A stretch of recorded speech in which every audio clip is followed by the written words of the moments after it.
Se tu acha que já leu todos os grandes títulos da literatura brasileira, te convido a redescobrir um clássico da literatura rio-grandense. Estou falando de A Ferro e Fogo, nesse caso aqui, Tempo de Guerra, que é o segundo volume de uma duologia do Josué Guimarães, um grande autor brasileiro que injustamente ficou meio esquecido na nossa história, mas que vale o resgate. Esse é um romance histórico indispensável para quem gosta do gênero, e a gente conversa sobre ele no vídeo de hoje. Olá, você está no Inventário da Leitura, eu sou a Gessiele Lordes, e hoje então a gente vai conversar um pouco sobre o A Ferro e Fogo 2, Tempo de Guerra, do Josué Guimarães.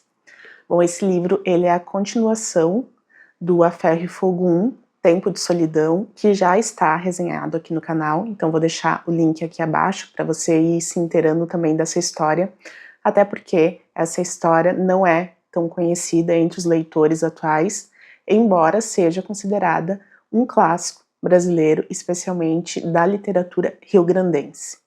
Lá, nesse primeiro vídeo, eu falo um pouco sobre a história do Josué Guimarães, o que pode ter contribuído para que ele não seja tão lembrado hoje em dia, mas, de qualquer forma, é uma leitura extremamente interessante, principalmente para quem gosta de romances históricos. Então, só retomando rapidamente aqui o contexto, né, dessa história, lá no primeiro livro, a gente tem a Guerra da Cisplatina como o grande pano de fundo de tudo que acontece. Então, essa obra ela vai falar ali do momento da chegada dos primeiros imigrantes alemães ao Brasil. Eles chegaram primeiramente aqui ao Rio Grande do Sul, então o foco é muito grande ali na história da formação da cidade de São Leopoldo, que é um município da região metropolitana de Porto Alegre hoje. Na época, então, foi uma colônia de alemães. Esses alemães vieram ao Brasil com a esperança de ocuparem terras produtivas, de terem uma condição de vida melhor do que aquela que eles encaravam lá na Europa. Então havia muitas promessas por parte do Império Brasileiro, que no fim acabaram não, né, se concretizando da forma como eles esperavam. Mas então, como eles já estavam aqui no Brasil, não tinha muito o que fazer, eles tiveram que se adaptar, ir convivendo ali com diferentes etnias, eles viviam entre os índios, entre os escravos, e tinha o obstáculo do idioma, que era muito forte. E a história ficcional que o Josué Guimarães traz aqui na duologia Ferro e Fogo foca em um casal, Catarina e Daniel, que se formam, né, formam a sua família aqui no Brasil. Então lá no primeiro livro a gente vê que aconteceu uma situação muito grave com eles durante a Guerra da Cisplatina. Eles foram enganados por um conterrâneo deles, por outro alemão, e eles ficaram no fogo cruzado entre os argentinos e os brasileiros. Então eles foram massacrados pelos dois lados, e isso gerou um trauma muito grande na família deles, mas também interferiu muito na forma como o Daniel começa a se comportar em sociedade, especialmente ali na família, né? Ele passa muito tempo num esconderijo muito atípico, que mexeu muito ali com a fé dele na humanidade e também com o psicológico dele. Então, nesse contexto, a Catarina acaba assumindo a sua casa e toma todas as rédeas, né, do negócio que ela começa a construir. Então ela abre um empório e ela começa a se tornar uma empreendedora, vai crescendo e tudo mais.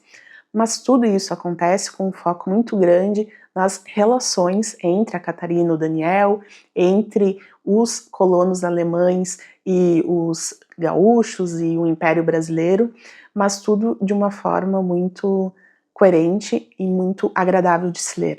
Não é um romance histórico que te demanda ficar parando o tempo todo para fazer conexão entre datas ou personagens históricos. Eu acho que é um romance histórico muito acessível. Mas então, lá no vídeo sobre o primeiro livro, eu falo que o encerramento daquele primeiro livro, ele é muito bonito e ele também quebra um pouco a expectativa que o leitor tem, porque é um desfecho que muda um pouco a relação entre dois personagens que tinham uma inimizade muito grande, que é a Catarina e esse outro alemão que acabou enganando a família dela. E aqui nesse segundo livro, então, no Tempo de Guerra, a gente vê como realmente essas relações são muito complexas, porque o que era uma inimizade, um desejo de vingança e de morte, aqui se torna uma relação de lealdade. E tudo isso vai acontecendo com o pano de fundo em 2 grandes conflitos. O primeiro deles é a Guerra dos Farrapos, que já tinha ali os rumores no final do primeiro livro. Então, o livro 2 aqui, Tempo de Guerra, ele começa nesse contexto, da Guerra dos Farrapos, e depois, da metade para o fim, a gente tem a Guerra do Paraguai. Então, tem alguns saltos de tempo, mas, como eu disse, essa história ela foi concebida originalmente para ser uma trilogia. Infelizmente, o José Guimarães não conseguiu concluir o terceiro volume, parece até que tem um rascunho que está com a família, mas nunca foi publicado. Seria o A Ferro e Fogo 3, Tempo de Angústia. Então, este livro, a gente precisa entender que ele também seria a obra de transição entre 2 grandes momentos. Então, aqui a gente tem alguns saltos temporais, e a gente tem também a segunda geração se apresentando, em especial a figura do filho da Catarina, o Felipe, que aparece lá no primeiro livro, né, ele já era um pouquinho maior, então aqui ele vai para as batalhas. Então a gente tem aqui uma visão do fronte muito mais desenvolvida, algo que a gente não tinha no primeiro livro, porque aqui o Felipe vai ser esse olhar, então ele vai trazer ali as dores, né, da guerra, dores do ponto de vista do soldado, e ele também vai mostrar novamente como os alemães ficavam perdidos nesses conflitos por não saberem, primeiro, se comunicar direito, eles tinham esse obstáculo do idioma durante muito tempo, e também por não entenderem exatamente qual lado realmente favorecia eles. Então, lá na Guerra dos Farrapos, era interessante para eles a disputa ali pelo char, que valia a pena eles lutarem contra o Império, com quem eles já tinham uma relação desgastada ou não. Então, entre eles próprios tinha um pouco dessa divisão. Mas, como eu disse, a gente vai ficar muito focado aqui na história da família da Catarina e também desse alemão que enganou ela, o Grödelin, que foi esse lado da primeira história. Ele ganha um peso maior nesse livro também, não apenas porque mudou essa relação dele com ela, mas porque ele também tem os filhos dele. Então tem um filho ali da metade para o fim do livro que ele também já está na vida adulta, e acontece uma situação com esse filho dele envolvendo uma morte que não tem relação com a guerra, que dá um ar também de certo suspense, um pouco de mistério para o livro. Então achei muito legal de ter uma visão que não tem nada a ver com a guerra, porque esse filho dele era alguém muito mimado, que cresceu tendo do bom e do melhor, e que aparentemente fazia os amigos comerem na mão dele e tal. Então, a forma como esse crime acontece envolvendo o filho dele também é algo que faz a gente ficar conectado com a história, né? Ficar com aquela curiosidade de saber como as coisas vão acontecer. E como eu disse, o Daniel, marido da Catarina, ele tem uma condição muito peculiar decorrente do que aconteceu com ele lá no primeiro livro, pelo fato dele ter ficado muito tempo em um esconderijo muito impróprio para um ser humano. Então, nesse segundo livro, ele tá com um comportamento psicológico muito abalado. Ele é alguém que se apega muito à Bíblia, mas a gente vê que não é muito saudável, assim, esse comportamento dele. E ele começa a piorar a condição de saúde dele. A Catarina tá ali com um marido adoentado, com um filho na guerra e tendo que tocar os negócios da casa. Então ela começa a se preocupar muito com o marido e ela ouve falar de um curandeiro que ficava em uma picada lá, uma comunidade que hoje é o município de Sapiranga. Essa história, ela começa a ganhar força na terça parte do livro e fica bem claro que seria a história que iria conduzir o terceiro livro, que é a história da Jacobina. Não sei se vocês já ouviram falar sobre essa mulher, que realmente existiu. Ela também era, então, uma imigrante alemã que veio para o Brasil, e ela tinha um comportamento que chamava a atenção das autoridades, tanto políticas quanto religiosas, até porque na época não havia muita distinção entre Estado e Igreja, mas a Jacobina era uma menina que tinha uma jovem, né, uma moça, ela era casada com um curandeiro. Então a medicina alternativa, por assim dizer, era o que regia ali as curas e os tratamentos desses colonos.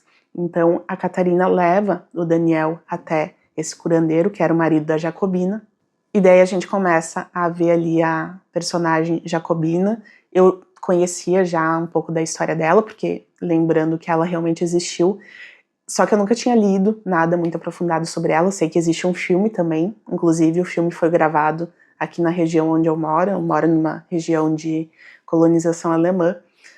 Mas a Jacobina, ela foi uma mulher que interferiu ali na organização social simplesmente pela forma como ela pregava para a comunidade, né? O marido dela tinha então essa função de curandeiro e a Jacobina lia a Bíblia e interpretava a Bíblia entre os colonos ali da sua comunidade, e como eles tinham essa limitação de dialeto, de não conseguir se comunicar com os brasileiros com muita clareza, eles acabaram se unindo e eles foram criando uma espécie de subdivisão entre os colonos. Então eles, pelo que eu li assim por fora, tá? Porque o livro aqui, ele não entra nesse aspecto assim tão rigoroso da história, mas ele dá indícios, e depois eu fiz leituras complementares para entender que a Jacobina, então, meio que foi uma líder de um grupo que foi se isolando dos brasileiros, dos gaúchos, e isso acabou incomodando tanto os políticos quanto os líderes religiosos, que não viam com bons olhos a forma como